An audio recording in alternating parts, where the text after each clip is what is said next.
We finally made it. The final part of this 3-part challenge series. And I gotta say, it still doesn't feel good. I fucking hate this challenge thoroughly. But I do find consolation in the fact that this is the last stretch of the game. If you don't know what the challenge is, I am playing Resident Evil 4 Randomizer without guns, or trying my best to play the game without guns. If you haven't seen the prior 2 parts, I recommend you go and watch them to see the full picture. But without further ado, let's just begin. Starting off, the island wasn't so bad during the start. I was thankfully given some pretty mundane enemies. They could have spawned in JJs and Super Salvadors and Regenerators, but the game was kind and gave me guys with rocket launchers, crossbows, and dynamite, which is a lot more manageable than you'd think. So, not a bad start. But things take a dive for the annoying once we enter the island facilities. The game thinks it's funny to spawn Krauser instead of normal enemies. If you don't know, Krauser's kind of a problem. He's fun when you're fighting him in his normal boss fight, but anything other than Krauser during his normal boss fight is a nuisance. It's a pain in the ass, so it's not a very enjoyable experience. What makes Krauser so annoying is that when you're fighting more than one of them, there's at least one QTE popping up at your screen every a second and a half. Getting a good run against multiple Krausers is more luck-based than skill-based. So as long as you're lucky, it's not such a bad time. But if you're not lucky like me, you're gonna be trying this for a while. Fuck off, Krauser. Oh, get off!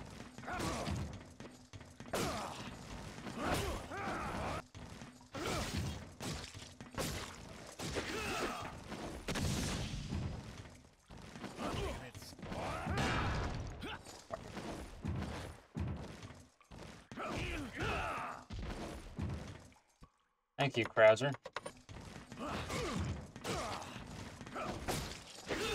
One Krauser is fine. 2 Krausers is fucking not, because I'm just getting constant QTEs.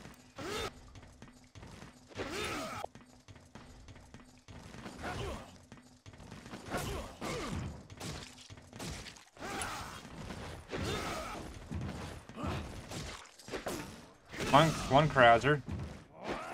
2 Krauser. Time for 2 Krauser.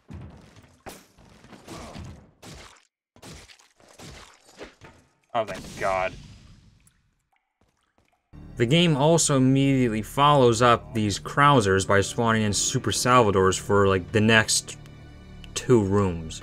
Oh! Now, if you don't know anything about Super Salvador, well, here's a hint. He's an absolute fucking nightmare to walk past or run past. He's almost impossible to get past in really tight sections. So my only opportunity to get past him is when I'm using grenades, specifically of the incendiary variety. And when I take a trip to the freezer, the game spawns another Krauser, but thankfully I find a way to cheese this fight.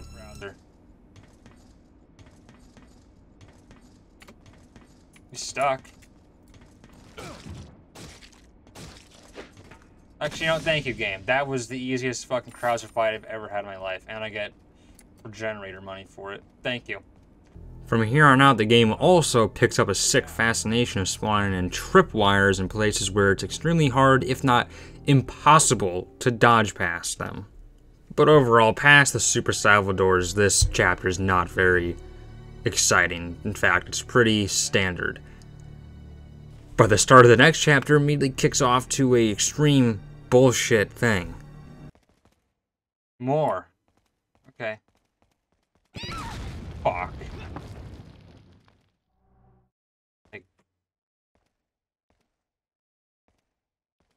I don't think Ashley can slip by them. I mean, I'll give them a try. Follow me. Ashley? You fucking bitch. Okay, yeah, so just like an invisible line there. And following the tripwire incident, I'm also given more Krausers. Oh!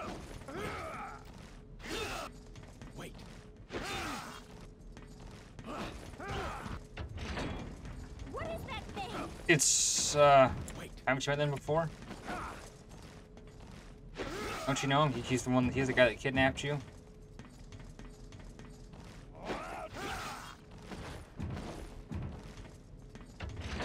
Screw you. Okay.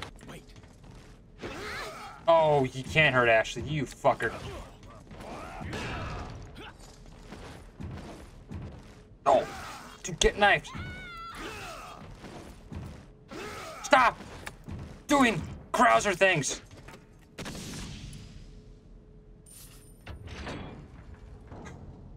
Oh, and the game's broken now. What is that thing? Oh, okay. Oh! He respawned. He fucking respawned.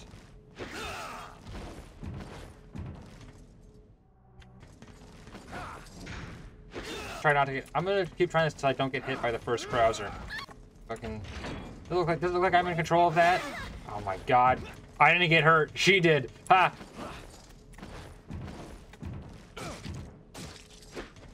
Alright.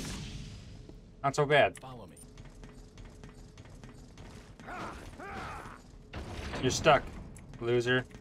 After the Krausers, it's time for the Wrecking Ball room. Cue the epic 2012 meme. But yeah, it's still annoying, as it is in the base game, but I get past it. Thankfully, the game was kind to me for the next 2 areas, because it spawned in Mendez in the area where he works the least. He was extremely broken in this next room. And they also gave me really easy enemies for the tractor fight. They just gave me island ganados with no weapons. It was also by this point that I figured out the ultimate strategy of disposing of enemies without weapons as easily as possible. And that's just turn your back to them and let them grab you and then blunt up their heads with one elbow strike. And unfortunately, we come to another part of the game where I have to use more guns. You know it, the U3 fight. Some of these doors have to be opened with guns. Some of them can be opened with the use of knives, and even one of them can be opened by a frag grenade, but I'm all out of frag grenades, so I can't do the speedrun trick. And then the U3 fight itself. Yeah, the U3 fight is pretty long and lengthy, and overall it's not a very fun fight when doing it knife only. I mean, it's not exactly the most fun boss fight, period, but it's made a whole lot worse when doing it with the knife. Specifically because the U3 is a tanky motherfucker, and I mean tanky. He will eat magnum bullets after magnum bullets normally. So doing that all with a knife, while it is easy, it takes a long while. And then the next big area, of course, is Krauser, and well, we all know where this is going. This is a knife-only challenge, and well, everyone should know by now, Krauser's the easiest fight ever, knife only. In fact, if you're not fighting him knife only, you're just shooting yourself in the leg at this point. But you all saw this coming. The worst of the challenge is yet to come, and we all know what it is. It's the big fight. That big ass fight with a bunch of dudes on miniguns firing at you, and it sucks so bad here. It is bad. It's bad. And I mean bad. The game by this point has used up all of its super annoying enemies in the previous room, so I'm only getting guys with, well, I'm getting island ganados, but they don't have weapons on them, which I'm very thankful for. It's just that not being able to shoot the guys that are fucking shooting at you is extremely tedious and annoying. Just waiting them out. And at some points, I have to get shot. I just have to tank the damage. It's not fun. This sucks. And when I get all the levers pulled and the exits opened, this happens. What? How the fuck did that happen? Where am I?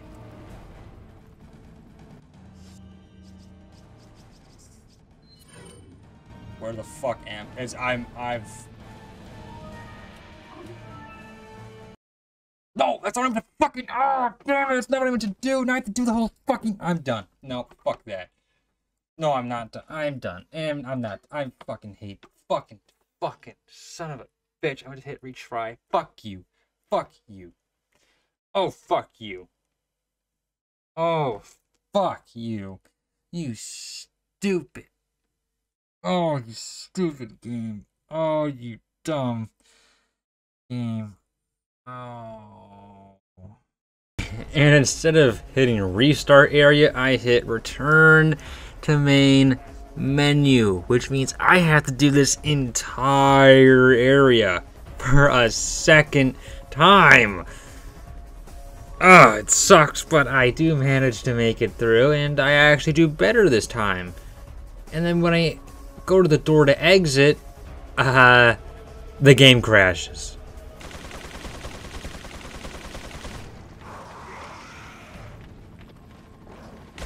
Run, man, run. Yes, fuck you. Fuck you, room. Screw. Well then.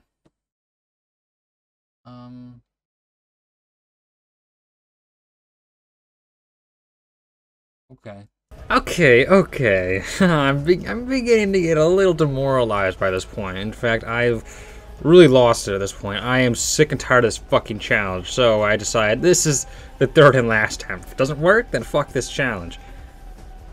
It works this time, thankfully. I was very glad about that. And, well, the rest of the game wasn't so bad. The next big area with a bunch of enemies wasn't so bad. The enemies were, again, pretty normal, mundane, easy to fight enemies. So I decided to kill everyone just for the fun of it.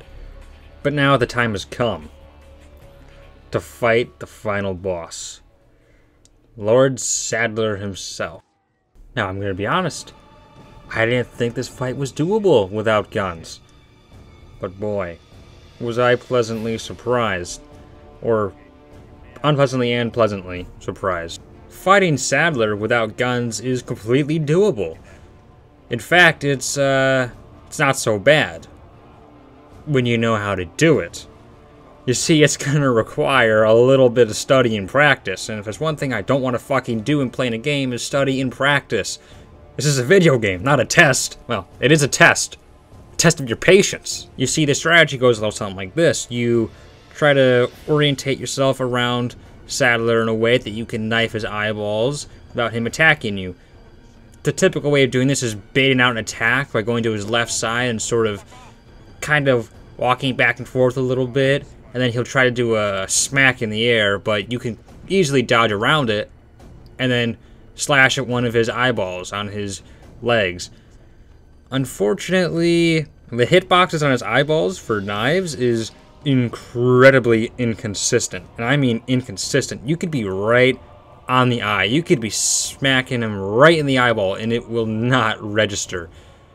I don't quite know why this happens or how it works. I am not that knowledgeable of this fight, but as far as I can tell, it might have something to do with how far you are from the eye or how close you are. I might have been way too close for it to register some of the times, but it's doable. And because by this point, it's pretty obvious this randomizer isn't beatable with only knives, I did use a few grenades if I got in a place where he was just being way too fucking difficult to try and knife, and I still had the cranes to use. I still had explosive barrels, so overall it wasn't so bad. But at some point, this fight will get exponentially harder. You see, all of Sadler's eyeballs will break at some point, but there's still a way to down him. You see, the eye in his mouth will stay permanently open. Now you might be thinking this is impossible to reach, but it's not.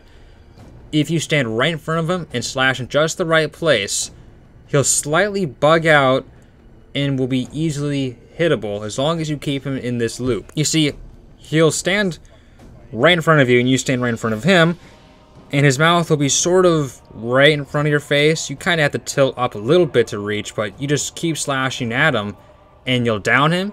You climb on him, knife him again, rinse and repeat, just keep stabbing at him. He'll continuously stand in place and kind of like shift forward ominously towards you. But if you do take too long, he will snap out of it, and then things get really scary. But when I was at my lowest, no heals, low on health, the impossible happens. Oh my god! Yes! Fuck you! Not a single gun used on you. Go to hell. And that marks the end of this 3-part misadventure. In total, I had to use guns 7 times throughout this game. That's not counting every single individual shot. That's just instances where guns were required. So this challenge was a fail, but anyone that knows about this game should know that that was inevitable. This challenge is more about the journey rather than the destination. The RE4 remake comes out in less than 7 hours, so I'm going to be spending the next month of my life playing that. If you really did enjoy this series, I do ask that you like and subscribe. I put some modicum of effort into these RE4 videos, and I would appreciate if you showed your appreciation for them. Anyhow, see you later, bozos. Let's leave it at that.